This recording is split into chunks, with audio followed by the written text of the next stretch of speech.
Doña Charo, yo quisiera conocer y hablar de usted y de sus inicios. ¿Qué es lo que la motiva? ¿Cómo nace toda esta conexión con nuestro arte afroperuano, con la música y sobre todo con esa calidad interpretativa que usted tiene en cada tema que nos comparte? Bueno, yo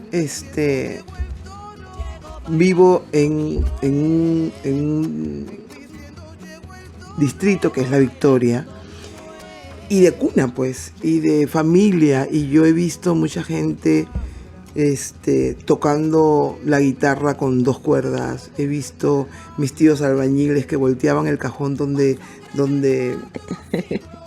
hacían el cemento y tocarlo. Me he empapado, yo me salía por la puerta falsa de mi casa y sin permiso, tarde en la noche, porque escuchaba que alguien daba serenata. Entonces lo tengo envuelto en mí, metido en la vida. Y esos inicios representaron que su familia se comprometiera en ese proceso. ¿Fue complejo o ya sabían que ese era el camino que usted tenía? No, fue muy complejo. Mira, somos 4 hermanos y la única que se dedica al arte soy yo. Ah, yeah. Claro, mi papá me oía cantar, por ejemplo, en estas circunstancias que te cuento, y siempre me hacía callar. Wow. Porque, claro, porque su padre había sido bohemio y él claro, no quería eso para mí. Pero mi mamá sí me apoyaba. Ya. Mi mamá sí me apoyaba. Era la cómplice allí. Era la cómplice. Entonces, cuando yo empecé en Perú Negro, muy, muy joven, saliendo apenas del colegio, me matricularon en la academia para hacer la universidad. Y yo le rogaba a mi mamá, le decía, por favor, me decía, con tal que te levantes temprano. Y me acompañaba a 5 esquinas a tomar el micro a las 10 para que yo vaya a hacer la prueba a los ensayos de Perú Negro. Y allí usted bailaba y el canto, ¿cómo hacía las dos cosas? No, bailaba nada ya. más. Yo no me atrevía a cantar nunca, hasta que conocí a Roberto Arguedas. El maestro Roberto, exigente. Totalmente. Uy, totalmente. Con un carácter. Exactamente. Lo queremos sí, igual. Pero gracias a Dios y a la vida que se cruzó en mi camino. Y por una casualidad, yo creo que todos los artistas nacemos así por una casualidad de la vida. Ya. Yo estaba cantando en un baño, en una peña, porque él estaba ensayando un pregón con una cantante y no podía. Entonces me escuchó cantar y me dijo, ven, a ver. Yo tenía una vergüenza. Además que en el colegio yo con esta tonalidad de voz, nunca en el coro del colegio, por ejemplo, la profesora me dejó cantar. Ah, no. No me dejaba. ¿Con qué argumento? Porque tenía la voz muy gruesa. Ya. Entonces siempre hacían cosas andinas o cosas católicas y mi voz para ella no le resultaba factible para eso. Ya. Claro, porque no se amoldaba a lo común. Exactamente. ¿No? Entonces no sabía qué hacer con su voz. Exactamente, no sabía qué hacer. Eso es. Claro, porque podemos decir no encajaba, pero el tema es que como una docente de música tenía que reconocer el talento y Exactamente. Y yo cantaba en el salón, mis compañeras siempre me alentaban para cantar. Ya. Y ella siempre decía, Goyeneche, qué pena, Goyeneche, me decía siempre. ¿Y eso no le afectó nunca? Sí, claro, por supuesto. Sí, no quise cantar más. Ya. No quise cantaba y ya después me tenían que pedir mucho que yo cantara. Mi mamá, canta, mis tíos. Porque yo sentía que mi voz no, o sea, no era agradable, ¿no? Para los oídos. Sí. Pero gracias a Roberto, que sacó de mí esto que yo de verdad que quería tener guardado. Yo quería seguir siendo bailarina. Y con Roberto empecé. Ya. Me disciplinó, me ayudó, me formó. ¿Y cómo empezó con Roberto? Hemos escuchado Amansador de Caballos, El Toro. Estos son los temas, precisamente los que estamos escuchando en estos momentos son temas de Roberto. Exactamente, hemos empezado a la par. él como compositor y yo como cantante. Y yo de verdad que me siento la mujer más afortunada en la vida, porque Roberto componía y se agarraba de mi sentimiento para componer. ¿Y qué sentimiento, ah? Entonces siempre acomodaba las cosas y yo decía, Dios mío, las ha hecho para mí. Y siempre era, y me decía aquí, y me hacía sentir, y me hacía llegar, y me penetraba todo lo que él hacía. Y todo este camino que viene recorriendo también le ha significado participar en la actuación con Teatro del Milenio, Claro. en épocas donde ver actores y actrices afroperuanos, digamos, era algo que estaba totalmente sesgado y centrado a determinados papeles. ¿Qué fue Teatro del Milenio para usted en el ámbito artístico en ese Yo sentido? creo que todas las cantantes, todos los artistas deberíamos hacer teatro. Ya. Taller de teatro o algo con el teatro. El teatro te permite desinhibirte, el teatro te permite abrirte, el teatro te permite en realidad decir lo que sientes. Te permite, te da ese material en la vida. Entonces, imagínate, ya yo venía cantando. Por ejemplo, Roberto, yo te voy a ser sincera, nunca me dejó cantar Yo perdí el corazón, por ejemplo. Nunca me hubiera dejado cantar De qué estoy hecha, por ejemplo. Ah, sí. ¿Y por qué? No. Porque él decía que las mujeres no deberíamos decir las cosas así. Claro. Vender así nuestros sentimientos. Claro, ¿de qué estoy hecha? Si no es... Si me pregunto, si te espero aquí a que me hagas. Exactamente. Yo, esos mensajes, mira, Roberto, de avanzada. Claro, y en esa época yo me decía, tráete un par de canciones. Y yo pues escuchaba a la señora Eva Young con muchísimo respeto. Claro. Entonces era mi ídola, ¿no? Y le llevaba, no, me decía, yo no te voy a acompañar a tocar eso. Mira, él acompañando la revolución de las mujeres. Sí, ¿no? Sí, claro. Bueno, Roberto Arguedas es bastante particular y creo que es una persona de la cual aprendemos cada vez que tenemos algún tipo de relación con él. Cuando lo escuchamos, cuando está en el escenario, pero cuando está fuera del escenario también. Es demasiado, él ha acompañado siempre es un maestro, siempre es una escuela, siempre. España nos llegó Cristo, que Kimba grabó como El Toro, en Viento y Ausencia en el 2002. Cuéntanos un poquito sobre esto. Tú sabes que ese disco lo grabamos en Francia. ¿Ya? Y el francés era así como defensor de las injusticias que habían recibido los esclavos. Y me la hizo cantar en una plaza de toros llena de españoles. ¡Wow! Y a todos los españoles. No, exactamente. Y mucha gente se paraba y se iba. Qué bueno. Ya. Entonces yo tengo para esta canción toda una coreografía, pues. ¿No? Ya. Que hago, que le digo a la gente que a mi modo lo toreé, pues. ¿no? Wow. Con sangre, me resbalo en la sangre de mis ancestros. Me caigo, me resbalo. ¿Entiendes? Se fue el español. Es una canción bien antigua que Perú Negro tiene una coreografía con esa canción. Con esa canción. Y qué interesante lo ocurrido en España con esto. Sí. ¿Y cómo y se sintió? Me decía, ¿Cómo se sintió? Claro. Claro. Yo me moría de miedo. Decían, Dios mío, me van a tirar tomatazos. Y Roberto también nervioso, claro. Pero el francés, y todavía en una tarima en medio de la plaza de toros. Wow. Y Roberto me dijo, Charo, como es, vamos a cantarla como es.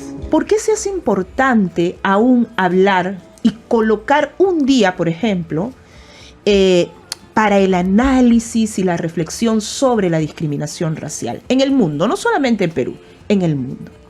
Mariela. Básicamente porque es un tema que todavía no hemos terminado de resolver, ¿no? Además en nuestro país hemos tenido la tendencia pues a no querer hablar de racismo, no querer hablar de discriminación, y en ese sentido no hemos desarrollado las herramientas para tener una conversación seria que nos lleve a resoluciones específicas, ¿no? Y que efectivamente nos permitan avanzar en este proceso de su erradicación. Ana Lucía, seguimos en la lucha. ¿Por qué es necesario seguir hablando de este tema? Bueno, como dijo Mariela, creo que es porque no hemos resuelto muchas de las consecuencias que tiene el racismo a nivel sistémico, ¿no? A veces asumimos que el racismo solamente está limitado a interacciones personales, a cosas pequeñas, pero en realidad está muy enraizado en la constitución de nuestra propia nación y en muchas de las naciones. Entonces, creo que es muy propicio todavía colocar el tema y empezar a discutirlo de manera seria y muy honesta, ¿no? ¿Tenemos que seguir hablando de raza? A ver, empiezo contigo, Ana Lucía. Sí y no. ¿Ya? O sea, no es una respuesta como muy directa, porque creo que si bien conocemos muchas personas que hacemos trabajo académico, que hemos tenido mucha experiencia en activismo sobre estos temas, conocemos que efectivamente no hay una categoría racial a nivel científico, pues es una categoría que tiene un significado social. Mucha gente todavía valida el concepto de razas, todavía lo utiliza para seguir expresándose en función a cómo categorizamos a las personas, y en ese sentido poder recuperar esa experiencia y esa dinámica social es valiosa también para entender cómo funciona y cómo se desarrolla, ¿no? Hace unos días vi un artículo, me parece, de una personalidad conocida hablando de esta idea de 4 razas divididas con características específicas, ¿no? Entonces uno dice, bueno, eso en teoría no existe. Ya a finales de los 70 Naciones Unidas dijo, no existen las razas científicamente, pero la gente sigue usando la categoría, ¿no? Entonces es propicio también entender que eso es una realidad. Además que en el ámbito legal el término sigue siendo utilizado. Tú como abogada quizás nos puedas dar también más elementos sobre este punto. Claro, ciertamente mientras la noción de raza siga siendo una categoría social, ¿no? Tenemos que seguirla usando como marcador, tenemos que entender cuáles son sus consecuencias, cuáles son sus efectos de manera estructural, ¿no? Como dice Ana Lucía. Y bueno, en ese sentido, claro, en el lenguaje cotidiano nosotros utilizamos muchas veces de manera intercambiable qué cosa es racismo y qué cosa es discriminación, ¿no? Y eso ciertamente es un problema porque no suma a tener las conversaciones rigurosas que tenemos que tener, ¿no? Si queremos categorizar el racismo o definir el racismo de manera más o menos simple, digamos, tenemos que pensar en primero, un sistema ordenador de nuestra sociedad, ¿no? Segundo, en el elemento, por ejemplo, de generalización. Todos los afros bailan bien. Todos los indígenas son flojos. Estoy dando ejemplos perversos, claro, obviamente, ¿no? Luego, la noción de la normalización. Bailan bien porque el ritmo lo tienen en la sangre. Sí. O son flojos porque el aire del ande y la altura. No sé, otra vez, categorías perversas. Y lo que sucede, o la gran consecuencia de esto, ha sido la jerarquización, ¿no? Algunos grupos raciales son mejores para esto, mejores para lo otro. Algunos tienen un rol reducido solo hasta aquí y solo hasta allá, ¿no? Eso, digamos, es el racismo como un conjunto de creencias que soportan esta idea. Y la discriminación son, ahí sí nos vamos a las afectaciones concretas y específicas de derechos de las personas en base a un trato no igualitario, ¿no? Es importante hacer esta diferenciación para entender también el impacto que tiene el racismo. Las prácticas precisamente discriminatorias son noticia generalmente, ¿no? Es decir, son noticia, pero no se dimensiona, ¿no?, a partir de qué se dan esas prácticas y no se hace un análisis de la situación. Eso sería lo que faltaría quizás también en el ámbito de las comunicaciones. Sí, definitivamente. No vemos como cobertura periodística de algunos hechos de discriminación y solamente se limitan a contar el hecho, no tienen, digamos, un seguimiento y no hay una mirada más amplia que pueda plantear esta discusión que justamente Mariela mencionaba. No se ha trabajado, y creo que también es responsabilidad de las personas que hacen comunicaciones. Claro. De encargarse realmente de dimensionar este problema, mirar cuáles son sus causas y mirar cuáles son sus efectos en la vida cotidiana de las personas, ¿no? Eso creo que nos falta muchísimo. Entre nosotras también hay diferencias en cómo lo hemos pasado, pero lo cierto es que es un problema, el racismo también es un problema que no debería ser minimizado. Es decir, yo creo que creo que las tres incluso, hemos hablado de esto, de cómo se normaliza y no se analiza el impacto que tiene. Es decir, no es solamente que me insultó, como estamos hablando, ¿no? Que me insultó y que, bueno, ya me insultó y lo afronto de manera individual. El racismo tiene consecuencias, el racismo estructural sobre todo, tiene consecuencias para todas las áreas de la vida de las personas, ¿no? La ausencia, por ejemplo, de referentes afros o indígenas en espacios de toma de decisión, ¿no?, tiene una consecuencia en la formación de los niños y niñas que buscan llegar a ciertos espacios. Por ejemplo, ¿no? La gran deserción escolar, sobre todo de los jóvenes afros e indígenas, que se da mucho en nuestro país a nivel de secundaria, por ejemplo, tiene efectos o redunda en su imposibilidad de movilización social hacia arriba, ¿no? En cuáles son los empleos que ocupan, los estereotipos sociales, igual que van sobre reduciendo o estereotipando a ciertas personas en diferentes espacios. Lo cierto es que es un sistema amplio que nos afecta a todos de diferentes maneras, ¿no? A todos y a todas de diferentes maneras. Como mencionaba, hace algunas semanas Mariela me prestó su espacio en Jugo de Caigua para escribir una columna y yo decía que el racismo es un sistema perfecto, ¿no? Porque es un sistema que funciona desde la raíz, desde la estructura de la sociedad, pero que también muchas veces nosotras contribuimos a que se siga reproduciendo, ¿no? Entonces tiene un impacto bastante más grande del que queremos admitir en una sociedad como la peruana, que vive en la negación de la existencia de la misma, pero creo que sí tiene una relevancia en cuál es el nivel de vida, cuál es la trayectoria de vida que tienen las personas, cuáles son las posibilidades y los espacios que se ocupan a partir de esta categorización que se hace, ¿no? Cuando hablo de normalización, generalización también, hablo de jerarquización, ¿no? Entonces, en esta estructura requiere una línea de poder, ¿no? Donde hay ciertas poblaciones, ciertos grupos étnicos que están más arriba de la pirámide y hay otros que están más abajo. Lo cierto es que cualquier acción que puedan tener las personas que están arriba de la pirámide van a afectar la calidad de vida, los derechos, la posibilidad de desarrollo de las personas que están abajo. Las personas de abajo hacia arriba, las acciones que puedan tener puedan ser molestas, incómodas, te pueden malograr el día si quieres, ¿no? Pero no tienen la posibilidad del capital social, la capacidad política, ¿no? De afectar la situación de las personas que están arriba de la pirámide, porque así no funciona nuestra sociedad. A partir de ahí es que hablamos de que no hay racismo inverso, ¿no?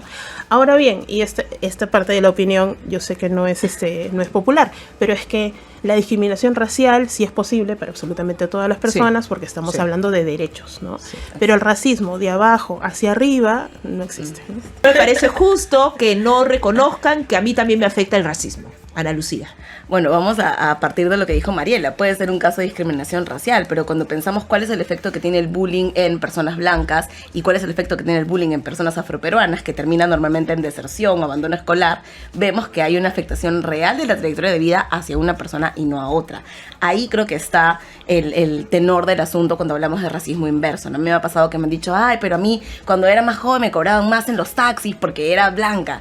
Y estaba como, ok, eso puede afectar el día, la semana, pero no te afecta de manera sistemática la vida o la experiencia de vida que puedas tener. No limita el espacio que vas a ocupar, tampoco limita la percepción que las personas tienen de ti, sobre todo las posibilidades que vas a tener.